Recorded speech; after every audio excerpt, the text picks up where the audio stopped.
Un solo biglietto di trasporto pubblico valido nell'area dei comuni di Venezia e di Verona e sulla tratta ferroviaria tra le due città.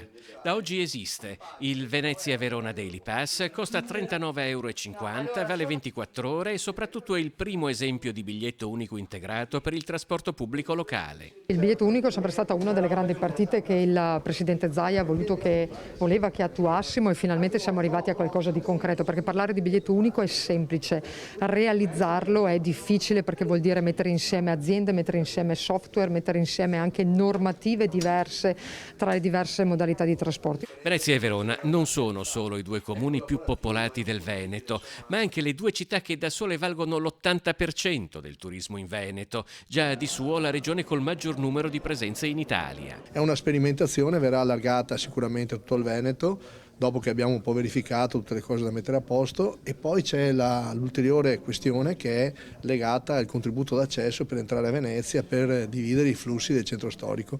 Altro tema importante, ma è proprio con la tecnologia e con l'informatica che poi riusciremo a risolverlo. Il biglietto unico prevede 5 soluzioni di viaggio anche per le sole singole città. L'obiettivo è di spostare le abitudini di chi viaggia dall'uso del mezzo privato all'uso del mezzo pubblico, visto che l'autostrada Venezia-Verona ha raggiunto un livello di saturazione che va dal 70 al 100%, quindi critico. Il trasporto su gomma, quando diventa saturo, non è un vantaggio neanche per chi gestisce il trasporto su gomma. Quindi creare un'intermodalità che va dalla gomma alla rotaia alla bicicletta.